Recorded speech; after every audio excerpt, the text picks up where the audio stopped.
On a fresh autumn morning, a group of ex-players gather at the edge of the Peak District. Walking's Brilliant is the brainchild of Mark Crossley, who lost his job as Chesterfield goalkeeper coach 3 years ago. I just started walking. My mate said to me, you're not yourself, not your usual bubbly self. Come out and have a walk with us, like. And I did, and we went about 5 miles.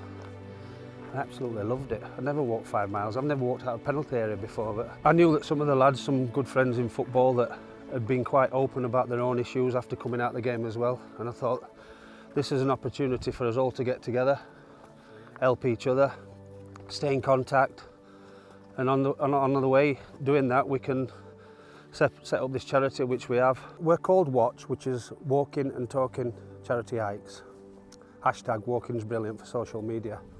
And we've raised over £100,000 and we've made 11 donations to small mental health charities. So not only are we really proud of what we're doing and what we're achieving, the main thing is it helps all us and we all get together and we're not ashamed to speak about our issues.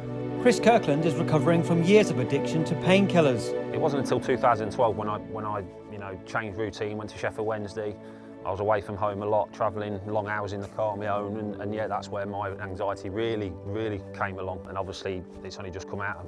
5 months ago, I was using painkillers to cope with. Yes, the back was sore, but also with the anxiety of travelling away and from home and being away and missing. Like people say, well, you're back home and stuff, but it was missing school plays, it was missing pickups from school, it was missing drop-offs. All the stuff that's really important to us was suddenly gone, and obviously I got silly involved with painkillers and which for 10 years not just only affected my life but everybody around it. And is it something you're constantly aware of that you've got to keep an eye on? Is it an ongoing thing you manage, like every day? Mental health, Every day, yeah. Especially with the addiction side of things. It was 5 months yesterday. 18th of April was the day when I said, look, I need help. I'm addicted to painkillers. So it's an everyday thing. My wife's, we've set things up now, and I should have done it when I went away in rehab 2019.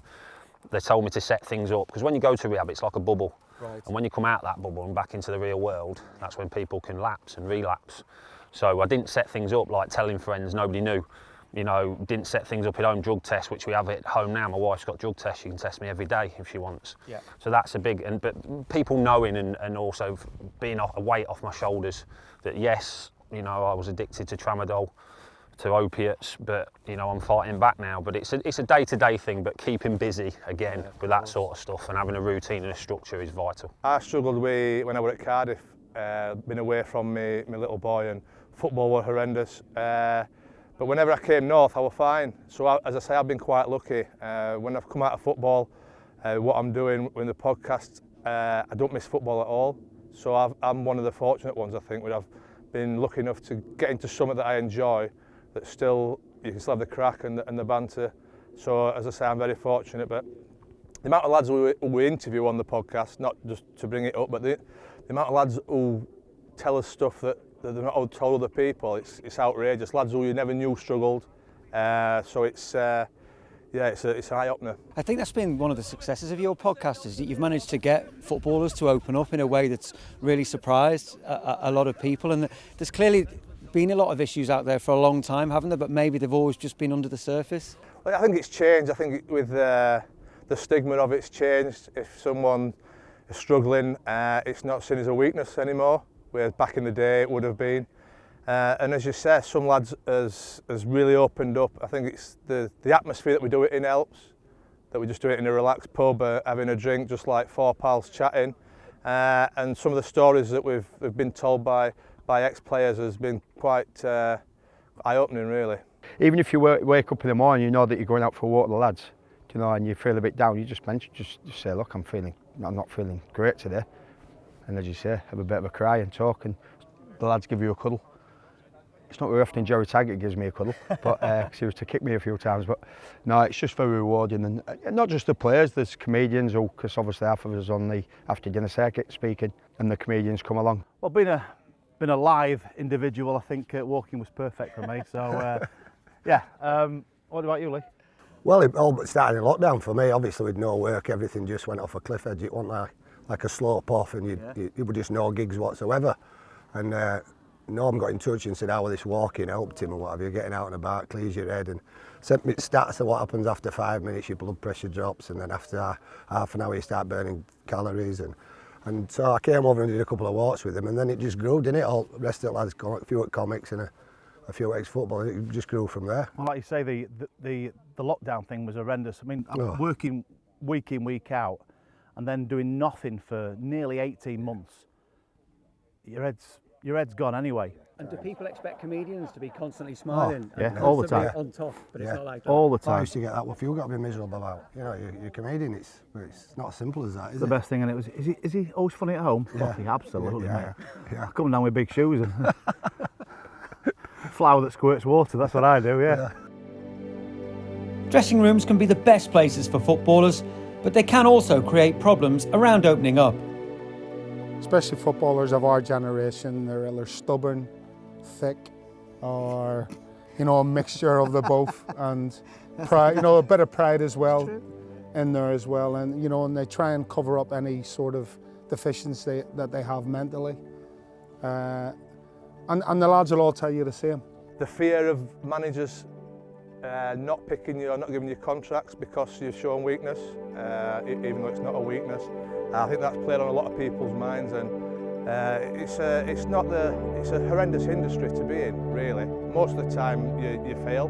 If you don't win the league or get promoted, you've had a bang average season. So, as I said, it's definitely changing, but it needs to change even more, I think. Was there a hurdle to get over to speak initially and sort of talk about these issues? Not really, no, because we're all the group that's together. Me personally, just through the blogs, I was telling people I was struggling, and I think when I look back now to the beginning, when I started to struggle with anxiety was the main problem, and although it's silly really, because I wanted to, well not silly, it's not silly, I wanted to have a break from the game anyway. Right. I wanted to spend a bit more family time, but as it happened we got the sack at Chesterfield January the 2nd, and it made my mind up for me, but just when it happened, like football, I think it trains your brain. Yes. Because you're told what time to be up, what time training is, what time's breakfast, what time's lunch, what time you're eating, what time you got to go to bed, what time the coach is leaving, then Saturday's gone, and then you're preparing the same again for Tuesday, and everything's a structure, everything's in place there. Yeah. And once it goes, There's a void, isn't there? Then? there's a void, and 35 years of brain training like that, from being told what to do as a player and then being an organiser as a coach, and suddenly it goes overnight. The first few months is great, where you just think you can just lie in bed all day, but then after that, your mind's taking over. How do you fill your day? How do you keep yourself busy? And that's the hardest bit for ex-professionals. For 2 or 3 weeks, I didn't come out of the bedroom. Wow. It's just like, what am I going to do? What am I going to do? And because I didn't have the answers. I got no answers of what I was going to do. There's little bits of working around, and Gary Speed was a really good friend of mine as well. And when I come out of the game and you see people suffering from depression, whether it's gambling or addiction, alcohol addiction, it can be anything, finance problems, then I start to think about some of the lads that I coached at Notts County and Chesterfield on 1-year contracts, not knowing where the next one's coming from, and they can't pay the mortgages. And I come across a lot of players that suffer mentally through that reason as well, so I try and help them as well now. Thousands of pounds have been raised through their sponsored walks for several charities, with a trek to Kilimanjaro in the pipeline. There was a group of 14 of us to start with, and we decided that when we did some fundraising and when we were donating, we wanted to see where the money was going. Yeah. So we don't make big donations, we make small donations. Right. So an example, we've got Nigel Jempson, part of our group. He's not with us today, but he does a lot of work for Forever Stars in Nottingham, which deals with aftercare for brothers, sisters, mums and dads that have lost children at stillborn. So we kitted their offices out, so it's all that type of thing. So we've made 11 so far. Me being from Barnsley, I used a community programme in Barnsley, a sporting programme, and we bought them 15 bikes. So when you hand them over and you see the look on the faces of people that have like literally got nothing, Yeah. just a bike, Yeah. and how it helps them.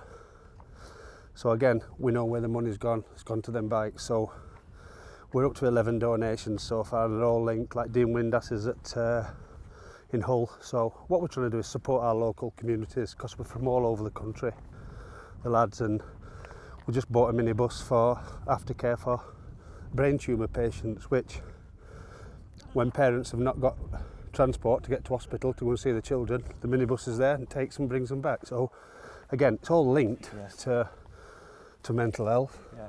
So that's basically, Johnny, that's what we're about, that's what we do. My biggest problem is that I don't like being on my own. So My biggest problem is I don't like being with him. yeah, you'll see him. I can make them all scatter when I'm here. Not him again. But it is. That's it. So when I come here, you know, and this is the beauty of it. Is what I mean, there's 15 of us here today or whatever, but different conversation. Yeah. And all of a sudden, because sometimes when I go for a walk, after half an hour I'm bored. So that's what I say. Now you can spend an hour, 2, 3, 4 hours, as much as you want, and it makes a difference. It can be one little thing that triggers that anxiety, that depression, and if you're not very good at dealing with it and you don't get help, then it can escalate, and you know, it can really, really affect you. So what we're together for is if you want to speak, ring us. We're not doctors, but we can say what's helped us, and we can maybe, you know, exercise, release endorphins and all them kind of things, music. You know, I often, if I'm walking along a long way and I start to overthink, because I'm a massive overthinker, worry about other people and not myself sometimes too much. And so that's when the earphones go in, get the music on, listen to some music and carry on the walk and rejig. We really do support each other, and we become even, you know, we knew each other through football, but now we know each other. You know, we really know each other now, and we're all really good friends, and whenever we have days like this, we really look forward to them.